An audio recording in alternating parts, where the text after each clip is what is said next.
Okay student, இப்போ science கிளாஸில் ஒரு முக்கியமான ஒரு 10 பாயிண்ட் சொன்னேன், லாபம்னு நினைக்கிறேன். ஸோ அதை அப்படியே நீங்கள் சொல்லி பார்க்கணும். சொல்லி பார்த்தீங்கன்னா ரொம்ப ஈஸியாக இருக்கும். ஃபஸ்ட் நான் சொன்னேன் டேஞ்சன்ட் பிளேனு, அப்புறம் நார்மல் பிளேனு, அடுத்து ரெக்டிஃபைங் பிளேனு, அடுத்தது ஆக்சிலேட்டிங் பிளேன். ஸோ அந்த ஃபார்ம் ஆர்டர் சொன்னேன். ஃபஸ்ட் டெல் எஃப் அதனால இது ஸ்டார்ட் என்ன சொல்கிறாங்கன்னா, சார் தியரி தாம்மா படிச்சிக்கலாமா, ஒன்றும் பெரிய கஷ்டம் கிடையாது அப்படின்னு சொல்லும்போது, சார் நீங்கள் ஒரு வாட்டி வாசி கட்டிங்கன்னா படிக்கிறது ஈஸியாக இருக்குன்றாங்க ஸ்டூடெண்ட்ஸ், ரைட்டா? ஸோ மற்ற சென்டரில் நம்மளோட வாசி காட்டி அப்படியே சும்மா படிக்கிறதுலாம் வேஸ்ட்டு. அதாவது நம்ம ஒரு சொல்கிறோன்னா அதுக்கு ஏதாவது ஒரு க்ளூ கொடுத்து பசங்க படிக்கிறது போல இருந்தால் ரைட்டு. அதுக்காக தான் ஸ்டூடெண்ட்ஸ் எதிர்பார்க்குறாங்க, சார் நீங்கள் ஒரு வாட்டி நீங்கள் உங்கள் மெத்தடில் சொல்லிக் கொடுக்கும்போது கொஞ்சம் படிக்கிறதுக்கு ஈஸியாக இருக்குது அப்படின்றாங்க. ஸோ மோஸ்ட்லி நிறையா ஸ்டூடெண்ட்ஸ். அதனால தான் நம்ம தியரிக்கும் நம்ம இம்பார்ட்டன்ட் கொடுத்து படித்து சொல்லித்தரோம், ரைட்டா? இல்லைனா ப்ராப்ளம்ஸ்லாம் போட்டு முடிச்சுட்டு மற்ற சென்டரில் பண்ணுற போல் பண்ணலாம், அது நம்மளுக்கு பிடிக்காத விஷயம். அதனால தான் ஒரு விஷயமும் உன்னிப்பாக செய்கிறோம், ரைட்டா? ஸோ அதனால் நான் தான் சொல்கிறேன்னா ஈஸியாக அந்த சொல்கிறதுல உங்களுக்கு ஏன்னா நீங்கள் டீச்சிங் இருக்கீங்க, நிறைய பேர் போர் அடிக்க தான் செய்யும். அட்வைஸ் பண்ணாலும் சரி, அட்வைஸ் கேட்டாலும் சரி. பட் இன்றைக்கி யதார்த்தமான ஒரு உண்மை என்னென்னா, நம்ம செல்ஃப் கான்ஃபிடென்ட் ரொம்ப முக்கியம், ரைட்டா? ஸோ ரைட்டா, யார் என்ன சொன்னாலும் சரி தான், நம்மளுக்கும் ஒரு ஸ்டைல் இருக்கணும். அந்த தான் நம்ம சாதிக்க முடியும். அதனால் நம்ம ஒரு மெத்தடை ஃபாலோ பண்ணோன்னா அது மறக்காமல் இருக்கிறதுக்கு என்ன வழி, அதாவது நம்ம ஈஸியாக சொல்லிடணும், சார் படித்தா மறந்து போகுது சார், ரைட்? அதுக்கு என்ன வழி செஞ்சுன்றது யோசிக்கவே மாட்டோம். அடித்தேன் சார், நிறைய ஃபார்முலாஸ்லாம் ஞாபகம் வச்சுக்க முடியல சார், வயசாகி போச்சு சார், இல்லை வீட்டில் பிரச்சனை சார், நிறைய காரணங்களை மறந்து போச்சுக்கிறதுக்கு நிறைய காரணம் சொல்கிறோம். ஸோ மறக்காமல் இருக்கிறதுக்கு ஏதாவது ஒரு காரணம் சொல்லுவீங்கன்னா மோஸ்ட்லி ஒரு 10ல் ஒருத்தவங்க கூட சொல்ல மாட்டாங்க. ஸோ அதுக்கு மறக்காமல் இருக்கிறதுக்கு நீங்கள் எப்படி வச்சு படிக்கிறீங்க தான் சொன்னல, ஒரே ஒரு விஷயந்தான், இந்த கம்பேர் பண்ணி படிக்கிறதுன்னு வச்சுக்கணும். இப்போ கர்வேச்சர்னு வரும்போது கர்வேச்சர் சம்மந்தப்பட்டதெல்லாம் என்னென்ன கர்வேச்சர்லாம் இருக்குது, ஓகேவா? ஸோ பிளேன் வரும்போது என்னென்ன பிளேன்லாம் இருக்குது, அதை நான் நிறைய வாட்டி சொல்கிறது. நான் கிளாஸ் நடத்தும் போதும் சரி, ரெகுலர் கிளாஸ் நடத்தும் போதும் சரி, இது போல் கம்பேர் பண்ணி போட்டிங்க. இப்போ கர்வேச்சர் இருக்கும்போது centre of the curvature, centre of the spherical curvature, radius of the curvature, radius of the spherical curvature, screw curvature. So இது அப்படி கம்பேர் பண்ணி படிக்கும்போது தான் ஈஸியாக இருக்கும். ஸோ அப்படி பண்ணும்போது உங்களுக்கு அப்போ ஏன்னா நம்மளுக்கு என்னென்னா இன்னொன்று ஒரு மூலையில் இருக்கும், ரைட்டா? அது அந்த இடத்துல நம்ம படிக்கும்போது என்ன பண்ணுவோம், தேடி தேடி கண்டுபிடிச்சி படிப்போம், கடைசியில் மாற்றிட்டு வந்துடுவோம். அப்போ நம்மளுக்கு எந்த கன்ஃபியூஷன் ஆகும், அதுதான் நம்ம கரெக்டாக ரொம்ப நோட்டு பண்ணணும். ஆக்சுவலாக இதுதான் நம்ம டிஃபைன், அந்த இடத்துல நம்மளுக்கு கன்ஃபியூஷன் ஆகுதுரா, ரைட்? அப்போ என்ன பண்ணுறோம், ஏன்னா எக்ஸாமில் அதுதான் கண்டிப்பாக நான் எல்லாமே ஒரே மாதிரியாக இருக்கும்போது தான் நமக்கு கன்ஃபியூஷன் ஆகும், ரைட்டா? இப்போ நிறையா இந்த டிஎன்பிசியில் கிளாஸ் எடுக்கும்போது நிறைய ஸ்டூடெண்ட்ஸ் ஈஸியானது தான், பாரதியாரா பாரதிதாசனா, அது கன்ஃபியூஷன் ஆகும். 2 பேரும் ஒரே மாதிரி தான் சொல்லியிருப்பாங்க, இவங்களும் பெண் கல்வி பற்றி சொல்லியிருப்பாங்க, அவரும் சொல்லியிருப்பார் இல்லையா? அப்போ நம்ம விஷயம் என்ன பண்ணுறோம், ஏதாவது ஷார்ட்கட் சொல்லி தரலாம். இப்போ ஏன்னா எல்லாத்துக்குமே இது போல் டிஎன்பிசின்னு ஒன்றும் ஃபஸ்ட்டில் ஆரம்பத்தில் எடுத்துருந்தோம், ஃபுல்லாக இப்போ மேக்ஸில் பண்ணதுனால நம்ம அதை ஒன்றும் ஸ்டேட்மெண்ட் நிறைய ஸ்டூடெண்ட்ஸ் கேட்குறாங்க, டிஎன்பிசி கிளாஸ் போடுங்க சார், குரூப் 2 தமிழ் மேக்ஸு அப்படின்லாம் கேட்குறாங்க. அந்த டைம் இதுக்கே நம்மளுக்கு ரொம்ப ஷெட்யூலில் இருக்குது. நிறைய ஷார்ட்கட் அதெல்லாம் சொல்லிக் கொடுப்போம். ஆக்சுவலாக பசங்களுக்கு ஏன்னா அந்த சின்ன ஒரு மாதிரி தான். இப்போ திருவிக்கான்னு பொறுத்த முடியல நம்ம என்ன சொல்லுவோம், திருவிக்கா இல்லையா?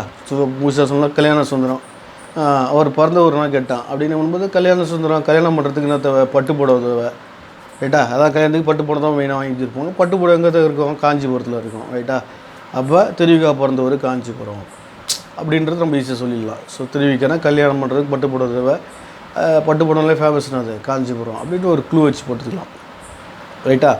வள்ளுவனை பெற்றதால் பெற்றது புகழ் வையகமே அப்படின்னும் போது அங்கே இடத்துல பாரதியாரா பாரதிதாசனா அப்படின்றதுல சரியாக படிக்காமல் போனால் டவுட் இருக்கும். ஸோ வள்ளுவன் பெற்றதால் தான்றது தான் பாரதிதாசன், பெற்றுத்தான்றது பாரதிதாசன். ஸோ அப்படின்ற ஒரு ஷார்ட்கட் பெற்றுத்தா அப்படின்னு சொல்லும்போது அது பாரதிதாசனா பாரதியாரா, பெற்றதால் பெற்றதே புகழ் வையகமே அப்படின்னும்போது தானா அப்படி வருது அப்படின்னு. ஏன்னா அதில் 3 ஒரே மாதிரியாக இருக்கும், 3 முக்கியமான வார்த்தை, ரைட்டா? கம்மனை போல் வள்ளுவனை போல், ரைட்டா? யாரை போல், கம்மனை போல் வள்ளுவன் போல். அப்போ யாரை போல்னு கொஸ்டின் கேட்குறேன், அப்போ பாரதியார். கம்மனை போல் வள்ளுவனை போல் உலகில் எங்கும் காணுன்ற ஒரு கான்செப்ட் வரும். யாரை போல் அப்படின்னு கொஸ்டின் கேட்குறேன், யாருன்னா என்னது, அப்போ பாரதியார், ரைட்டா? சரி, இப்போல அதான் இனிலை முப்பாலுக்கு இனிலத்தே, அது யார் சொன்னது, பால் எனக்கு வேணும் தா, குடிக்கிறதுக்கு வேணும் தா அப்படின்னு சொல்லிட்டு அம்மாட்ட கேட்குறாங்க இல்லையா? அப்போ அது பாரதிதாசன். ஸோ இப்படி நம்ம க்ளூ பண்ணி வச்சாதான் இப்போ தமிழில் சொல்கிறோம். இப்போ மேத்தமெட்டிக்ஸில் வரும்போது நம்ம சொல்ல முடியாது, ரைட்டா? இது சயின்ஸ் கூட நம்ம சொல்லலாம். ஃபஸ்ட்டு 20 எலமெண்ட்ஸ் கேட்குறாங்க, ஜிகேலே கேட்பாங்க. அப்போ அதுக்கு நம்ம ஷார்ட்கட் நிறையா இருக்குது.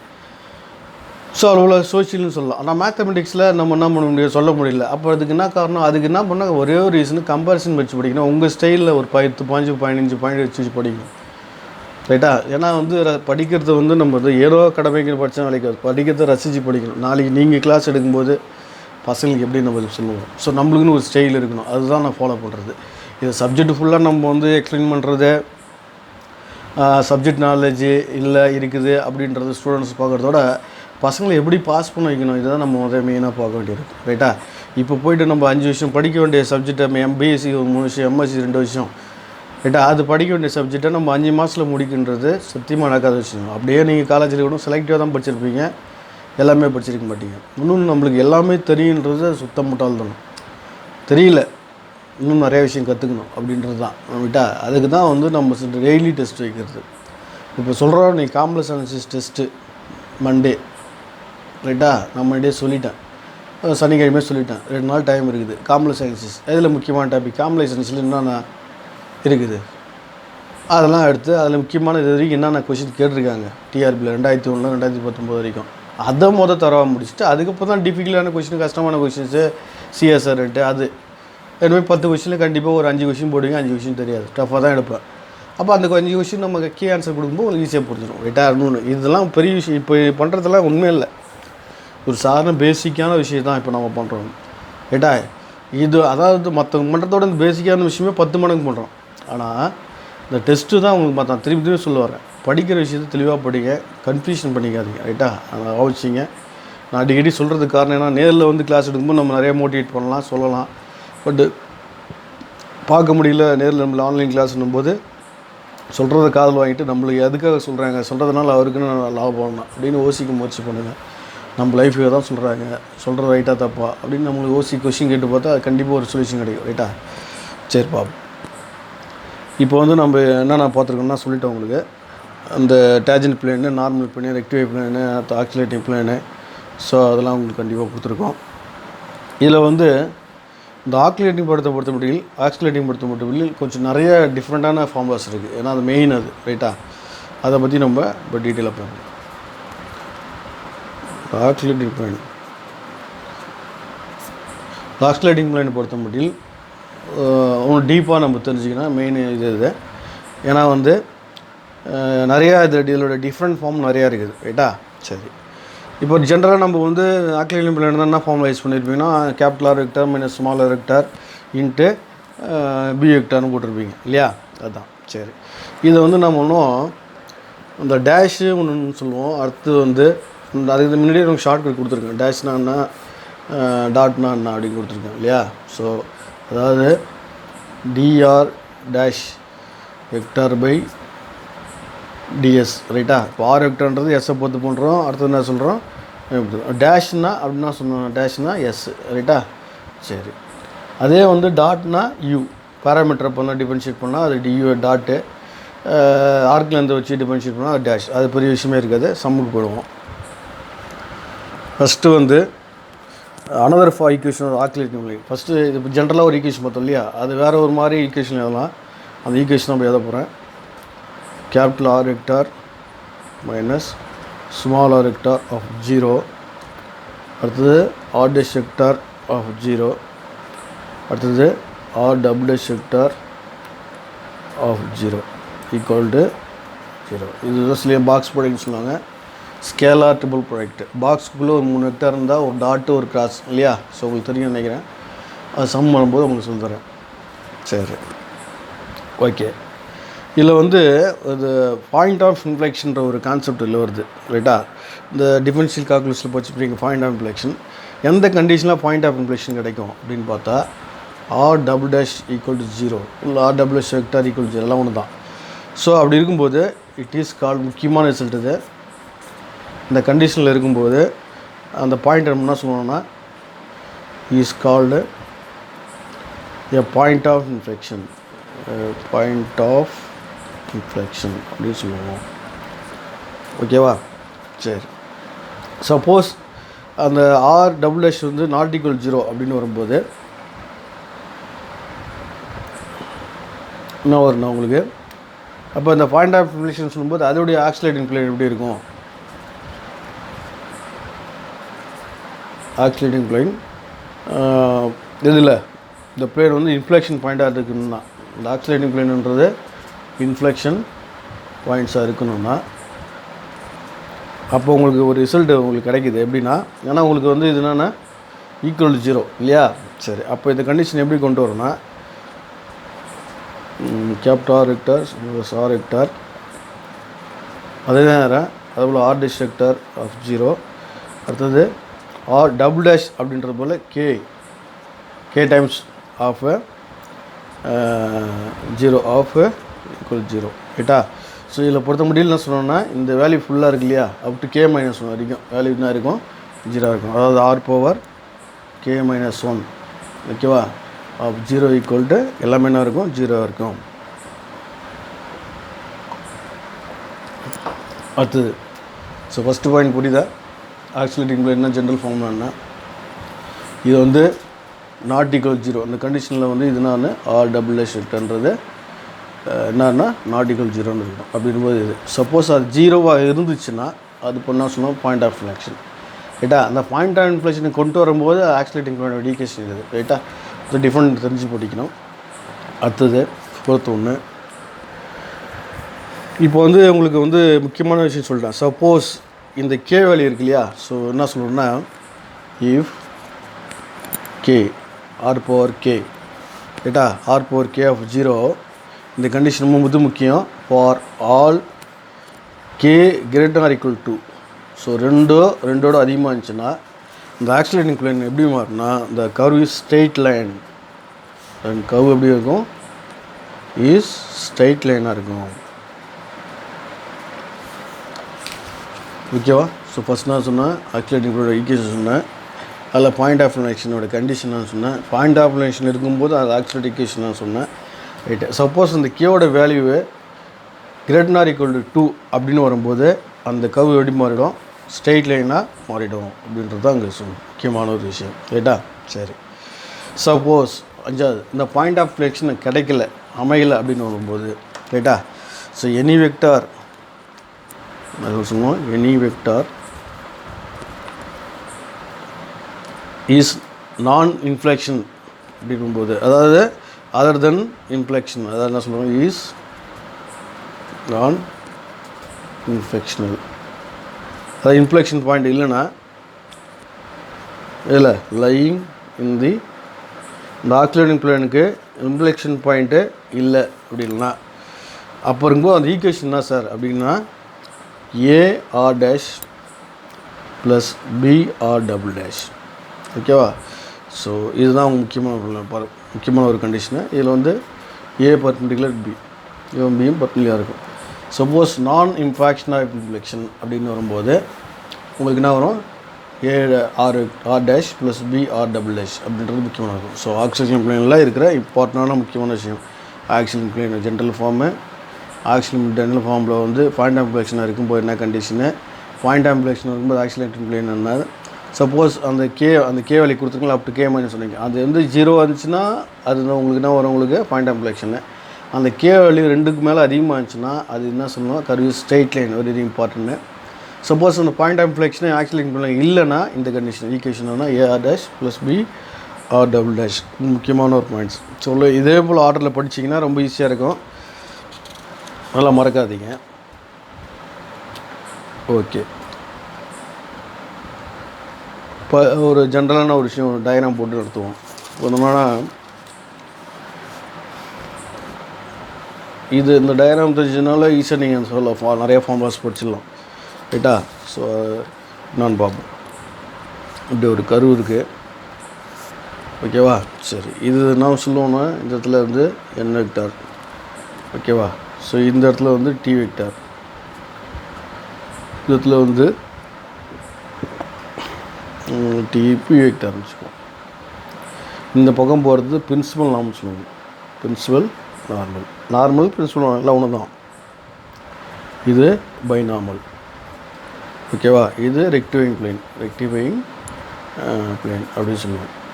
இப்போ ஜென்ரலாக வந்து உங்களுக்கு இதில் வந்து சொல்கிறீங்க இல்லையா, ஸோ இது என்னென்னா ஒரு சைக்கிளிக் போல் ஒரு ஆக்சுவலாக வந்து ஒரு 3 ஒரு என்ன சொல்கிறது, உங்களுக்கு ஒரு ஃபேனில் 3 ரெக்கை இருக்குன்னு சொல்கிறேன். இதை வச்சு ஈஸியாக சொல்லணும், டிஎன்பி இந்த ஆர்டர் வச்சு நம்ம ஈஸியாக சொல்லலாம். சரி, இப்போ இதுலேருந்து நம்ம என்ன ஒரு ஸ்டேட்மெண்ட் க்ரியேட் பண்ணணும்னா, பிரின்சிபல் நார்மல், அடுத்து நான் சொன்னால் பை நார்மல். இதில் வந்து பிரின்சிபலோட டெஃபினேஷனும் பை நார்மலோட டெஃபினேஷனும் ஈஸியாக எழுதலாம் இல்லையா? ஸோ ஏன்னா இந்த படத்தை வச்சு நம்ம ஈஸியாக அதுக்காக தான் அந்த படத்தை போட்டேன். என்ன டெஃபினேஷன்றது உங்களுக்கு இப்போ நான் சொல்லித்தரேன்.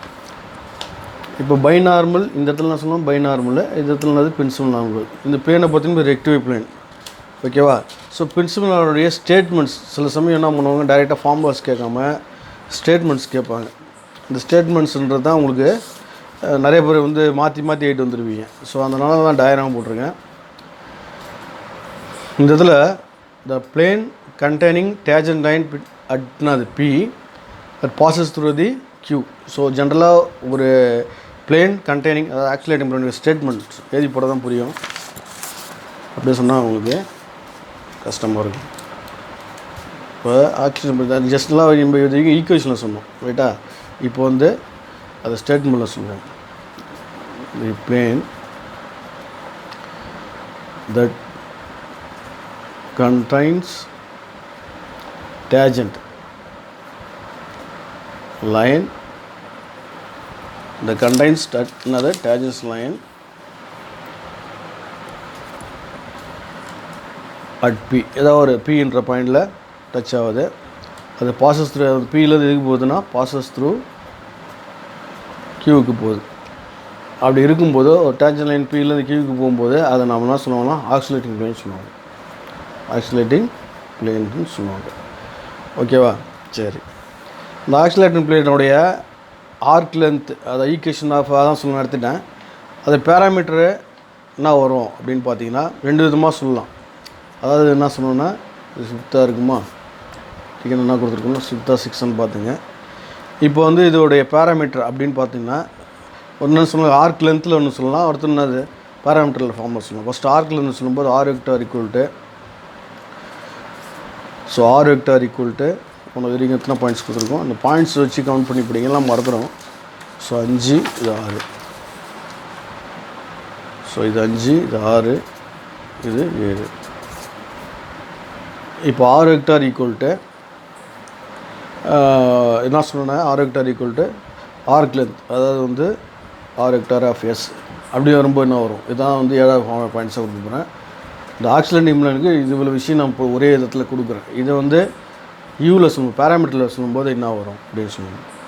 சரி, இதோட பேராமீட்டர். ஸோ இதுக்கு வரும்போது உங்களுக்கு என்ன வருதுன்னா ஆக்சிலேட்டிங் பிளேன்றது ஸோ டேஷ் எஸ்னாலே என்ன வரும், டேஷ் என்ன வரும்னு சொன்னேன் இப்படி வரும். ஒரு ஈக்குவேஷன் மாறும், அது எல்லாமே ஒரே ஈக்குவேஷன் தான். பட் இது டேஷில் வரும்போது இப்படி வருது. நான் என்ன எழுதி போட்டிருப்பேன் ஆர் வெக்டார். ஓகேவா? R vector dash 0. அடுத்து என்னது ஆறு. ஸோ ஃபஸ்ட்டு ஜென்ரலாக ஆறுன்னு போட்டுங்க. R vector 0. அடுத்து ஆர் டேஷ் வெக்டார் 0. அடுத்தது R double vector of 0 equal to 0. இது என்ன போட்டது தான். ஸோ இதை வந்து பட் இதில் வந்து வரும்போது அது உங்களுக்கு எப்படி வரும், ஒன்றும் இல்லை அப்படியே டேஷ்ன்றது என்ன பண்ணோம் டாக்டர் வச்சுக்கிட்டு தான். கேபிட்டல் ஆர் வெக்டார் மைனஸ் ஆறு இது ஜென்ரல் ஆர் வெக்டார். ஓகேவா? இதில் வரும்போது இந்த டேஷ்ன்றது என்ன பண்ணுங்க ஆர் டாட் ஒன்று போட வேண்டியது தான். R vector dot. அடுத்தது டபுள் டேஷ்னா R vector double dot equal to 0. So கேட்பாங்க. ஸோ ஆர்க் லென்த்தில் வரும்போது ஆக்சிலேட்டிங் ஃபார்முலா அது பேராமீட்டர் யூவில் கொண்டு வரும்போது அதோடைய ஃபார்முலாஸ் ரைட்டு. இதோடைய கார்ட்டீசியன் ஃபார்ம் இதை வச்சு கணக்கு யூஸ் பண்ணுவோம். ஸோ இதோடைய கார்ட்டீசியன் ஃபார்ம் எப்படி சார் வரும் அப்படின்னு பார்த்தீங்கன்னா ஸோ இப்போ 3 வீடியோ நம்ம பழைய வீடியோஸ் ஜஸ்ட்டு கொடுத்துருக்கேன் படிக்கிறதுக்காக. இப்போ நடத்தின வீடியோ நியூ வீடியோவில் வந்து உங்களுக்கு வந்து நான் கொஷின்ஸ் கேட்பேன், பட்டு சொல்லிடணும் ரைட்டா. சரி, அப்போ இதோடைய கார்ட்டீசியன் ஃபார்ம் அப்படின்னு வரும்போது ரொம்ப சிம்பிள் தான். Capital X minus small X வச்சு கணக்கு கேட்பாங்க. அடுத்து capital Y minus small Y, அடுத்து capital Z minus small Z. ஓகேவா? இது X dot Y dot Z dot small letter Z dot. இது X double dot Y double dot Z double dot. நிறைய பேர் இருந்ததுன்னா சார் டாட்னு நீங்கள் டக்குன்னு போய் அங்கே டாட்னா என்னாலே மறந்து போச்சு. டாட்னா ஒன்றுமே கிடையாது ரைட்டா. டாட்னா யூன்னு சொல்லிக்கிறேன். யூவை பொறுத்து டிஃபரன்ஷியேட் பண்ணோம் அது டாட் ப்ராடக்ட். டேஷ்னா எஸ்ஸை பொறுத்து டிஃபரன்ஷியேட் பண்ணோம் அது என்னது டேஷ். புரியுதா? ஆர்க் லென்த்தை பொறுத்து டிஃபரன்ஷியேட் பண்ணுறது, பேராமீட்டரை பொறுத்து டிஃபரன்ஷியேட் பண்ணுறது. இது எதுவுமே குழப்பிக்க வேண்டிய அவசியமே கிடையாது. ரைட்டா? ஸோ நல்லா பார்த்துங்க. அடுத்தது முக்கியமான ஒரு பாயிண்ட்ஸ் என்னென்னா 10வது பாயிண்ட்ஸு. ஜென்ரலாக நம்ம என்ன சொல்லுவோன்னா, ஒரு சர்ஃபேஸ் ஏரியா 1 பாயிண்ட் இருந்தான்னா 3 பாயிண்ட்ஸ் இருந்தான்னா அப்படின்ற ஒரு கண்டிஷன் சொல்லுவோம். இப்போ 1 பாயிண்ட் ஆஃப் கான்டாக்ட் இருந்துச்சுன்னா 1 பாயிண்ட் ஆஃப் கான்டாக்ட் இருந்துச்சுன்னா அதை நம்ம என்ன சொல்லுவோம்னா சர்ஃபேஸ் கர்வ்னு சொல்லுவோம். என்ன சொல்லுவோம்? சர்ஃபேஸ் கர்வ் அப்படின்னு சொல்லுவோம். ஒரே ஒரு பாயிண்ட் இருந்துச்சுன்னா, சப்போஸ் 3 பாயிண்ட்ஸ் இருந்துச்சுன்னா 3 வேல்யூ இருக்குது. ரைட்டா? 3க்கு 3 நான் வச்சுங்க. 3 பாயிண்ட்ஸ் இருந்துச்சுன்னா நான் சொல்லலாம்னா பிளேன் கர்வ்னு சொல்லலாம்.